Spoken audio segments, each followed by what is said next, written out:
Welcome to the last calm word. Let us get started with today's story. My fiancé messaged me. I am meeting my ex for dinner. It is only for closure. Do not get jealous. I replied in joy. Then I went ahead and called off the wedding and shut down her credit card. By the next morning, I had 35 missed calls from her and her family. My name is Roger. I am 34, and I work as a civil engineer in Rotterdam. My days are structured and predictable. I manage infrastructure projects for the municipality, mostly bridge maintenance and flood control. It is steady work with long planning cycles and very little drama. I own a small apartment near the river, and I am careful with money. I grew up watching my parents argue about debt, so I avoid financial chaos whenever possible. My fiancée is Julie. She is 31 and works in marketing for a mid-sized fashion brand. We've been together for 3 years and engaged for 8 months. We are supposed to get married this September. We do not live together yet, but we share wedding deposits and a joint credit card, strictly for venue payments, catering, and related costs. Julie is outspoken. That was part of what attracted me to her in the beginning. She says exactly what she thinks, even when it is unnecessary. Over time, that trait has become less charming and more sharp-edged. She tends to frame impulsive decisions as empowerment, and anyone who questions her is insecure. Last Thursday, while I was still at my desk reviewing drainage schematics, I got a message from her. She wrote that she was meeting her ex for dinner and that it was only for closure. She added that I should not get jealous. There was no lead-up, no conversation earlier in the day, just that message. For context, this ex was not distant history. They broke up a few months before she met me. She has described him as emotionally unavailable and unreliable. She's also referenced him during arguments, usually as a comparison point for how I respond to conflict. I read her message twice. What stood out was not the dinner itself. It was the instruction not to get jealous. That told me she anticipated the reaction and decided to manage it in advance instead of discussing it like an adult. I replied with one word, enjoy. Then I opened our banking app. For clarity, the joint credit card is in my name. Julie is an authorized user. We set it up specifically for wedding logistics, so we could track deposits and vendor balances in one place. The venue alone required a significant advance payment, and I wanted transparency on everything. When I opened the banking app, I did not act out of anger. I looked at the outstanding balances and the upcoming scheduled payments. The catering installment was due in 10 days. The final venue transfer was set for next month. Together, they represented a large financial commitment. I thought about the timing. We were less than 4 months from the wedding. Invitations had gone out. Flights were booked by relatives. Her meeting her ex for closure was not something that should be happening at this stage unless there was unfinished emotional business. And if there was unfinished emotional business, I did not want to be legally binding myself to it. I disabled the credit card. It takes less than a minute in the app. I did not cancel it outright. I froze it so no new transactions could go through. Then I drafted an email to the venue requesting a pause on further payments, pinning a personal matter. I did not give details. I simply asked about the cancellation policy and potential penalties. After that, I called my older sister. She is practical and not dramatic. I explained the situation exactly as it happened. Her response was simple. If she needs closure from another man days before committing to you for life, you are not her first choice. That sentence settled something in me. Around that evening, Julie texted again. She said dinner was going well and that I should relax. She added a smiling emoji. I did not respond. By that night, I received another message. She wrote that they talked about their past and she felt lighter. She said this was healthy and mature, and that I would benefit from trusting her more. There was still no acknowledgement that this might reasonably bother me. At that time, I sent one message. I canceled the wedding. Then I turned my phone on silent and went to sleep. I woke up at 6:30 like I do every weekday. I keep my phone on the dresser across the room, so I have to physically get up to turn off the alarm. When I picked it up, the screen was lit with notifications. 35 missed calls. Most were from Julie. The rest were from her mother, her younger brother, and 2 numbers I recognized as her close friends. There were also a string of messages escalating in tone as the night went on. The first few from Julie were indignant. She wrote that I was being dramatic, and that canceling the wedding over dinner was unhinged. She said I was trying to punish her for being emotionally mature. Around that time, the messages shifted. She demanded that I reactivate the credit card immediately because she had just tried to pay a photographer installment and it declined. That confirmed something important. She had been actively moving forward with payments while having dinner with her ex. By that time, her tone changed again. She asked if I was serious. She said we needed to talk face to face. At that time, she called me controlling. At that time, she said I was embarrassing her in front of vendors. At that time, she sent a final message saying her mother was furious and that I had no right to make unilateral decisions.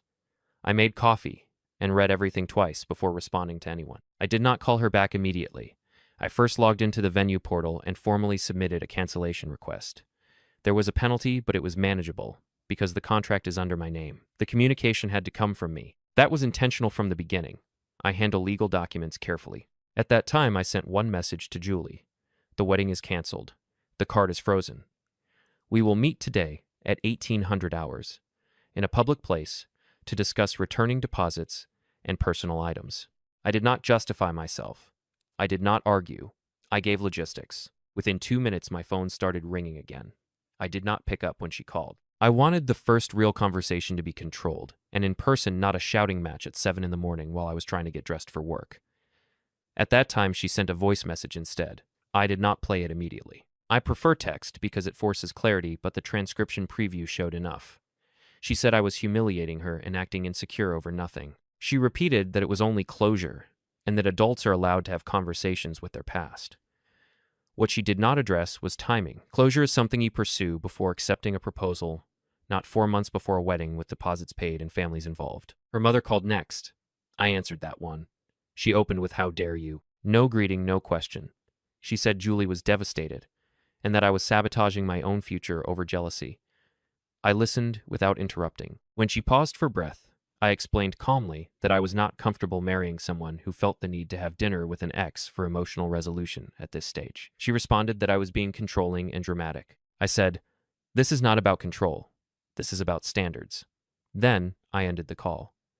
At work, I informed my manager that I might need a personal day the following week to handle some private matters. He did not ask for details.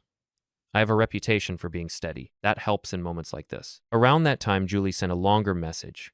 She said I was proving her point about my insecurity. She wrote that her ex had matured and apologized for how he treated her, and that she deserved that conversation. She added that my reaction showed I did not trust her. I replied once, trust is not blind approval of questionable decisions. It is mutual respect. You did not ask. You informed. There was a pause after that. Then she wrote that I was twisting the narrative and making her look like the villain. She said I was punishing her for being honest. I did not respond again. We had agreed to meet at 1800 hours. I intended to keep that boundary. We met at a cafe near Block Station. Public neutral, easy to leave from either side. I arrived 10 minutes early and chose a table near the window. I wanted visibility and a clear exit. Julie walked in at exactly that time. She did not sit immediately. She stood across from me with her arms folded and said, "I cannot believe you actually did this." People were looking, so I gestured to the chair and told her to sit down. She started with volume. She said I blindsided her. She said canceling the wedding without discussion was cruel and impulsive. I let her finish. Then I asked a single question. Why did you feel the need to have dinner with him now? She rolled her eyes. She said, because I needed closure and I am not going to apologize for doing something healthy. She emphasized healthy like I was too primitive to understand the concept.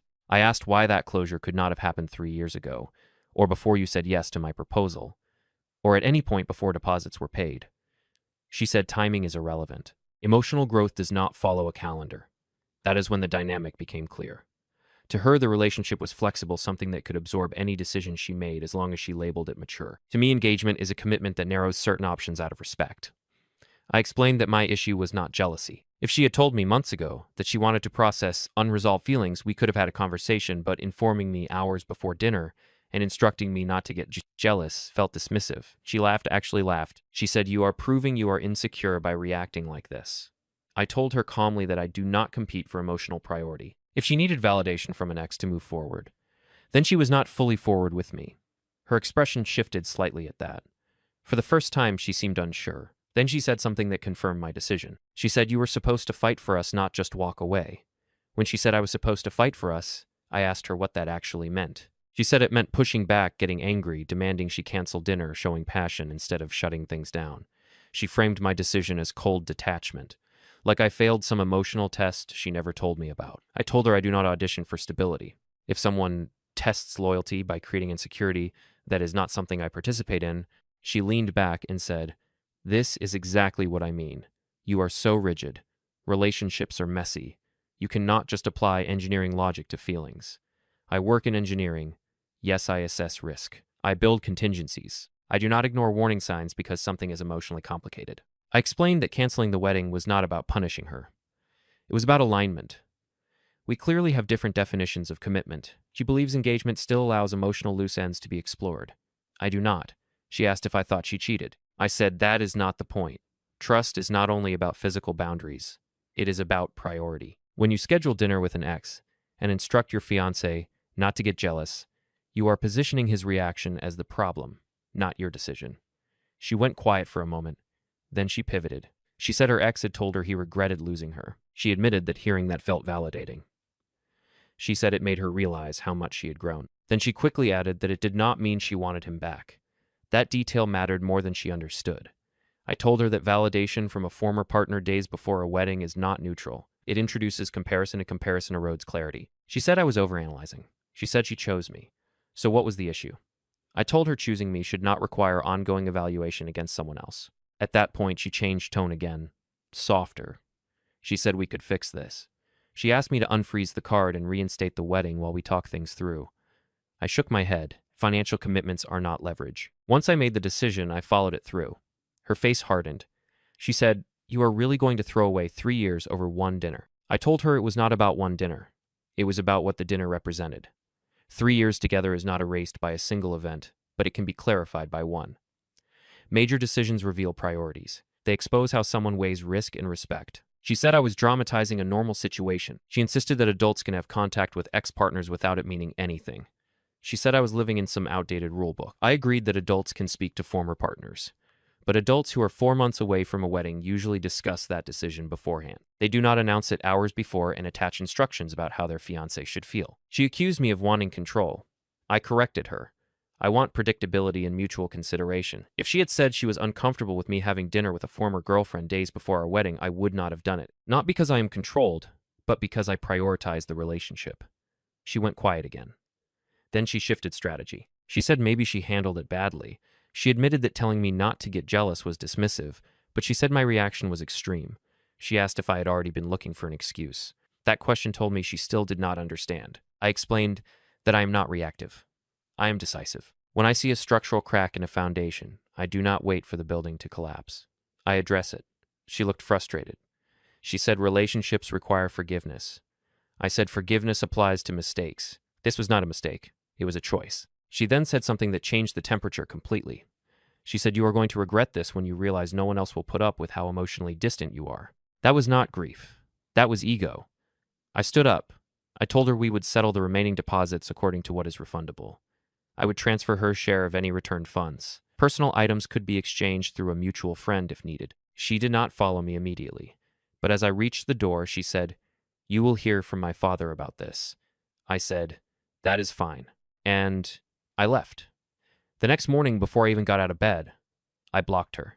Phone number first, then messaging apps, then social media. I did not do it out of anger.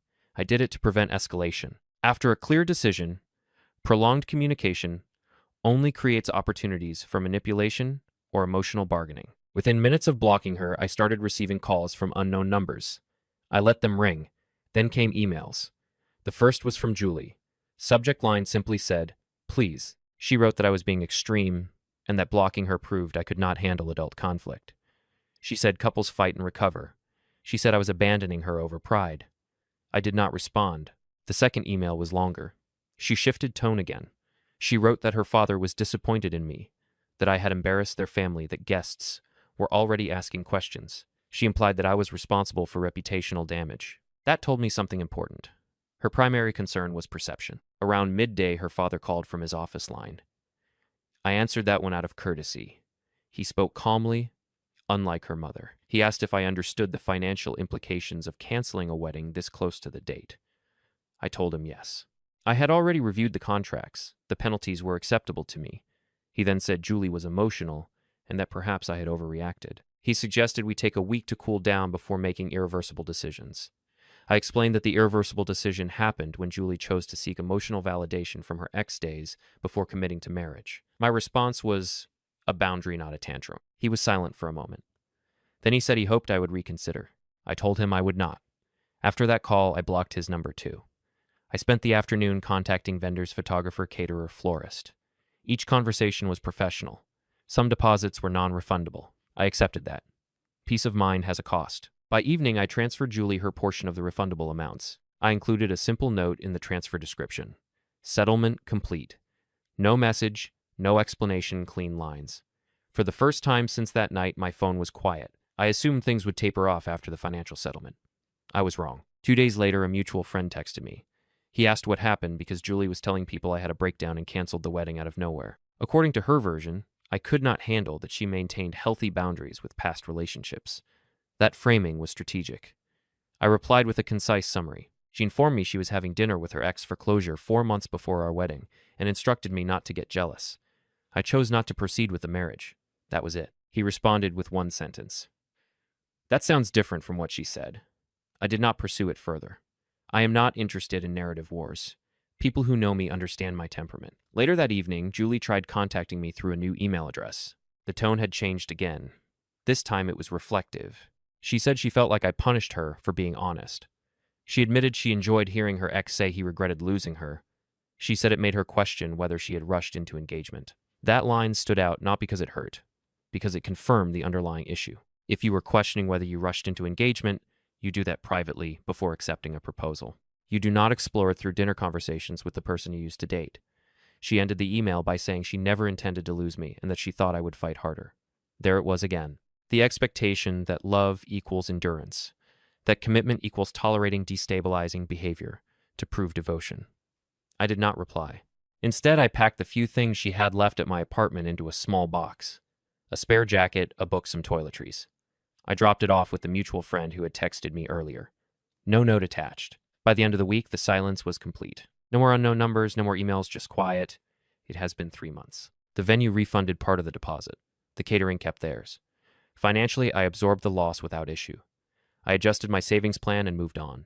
Logistically, everything was resolved within 2 weeks. Emotionally, it was simpler than I expected. People have asked if I regret acting quickly. The honest answer is no. If anything, I am relieved the fault line appeared before legal paperwork and shared property were involved.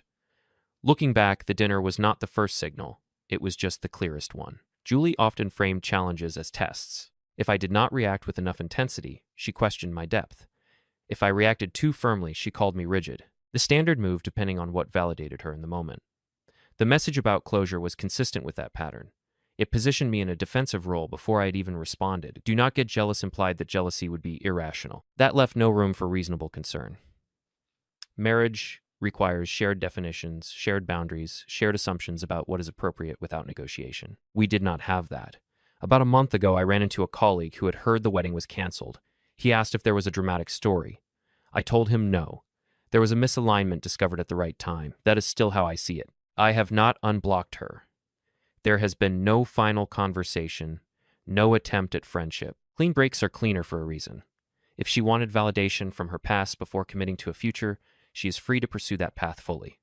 I prefer partnerships where commitment does not require performance. The night she texted that she was meeting her ex and told me not to get jealous. She probably expected an argument, maybe raised voices, maybe a grand gesture. Instead, she got clarity, and clarity does not negotiate. Thank you so much for watching till the end. Wishing you all the best. Stay healthy and take care.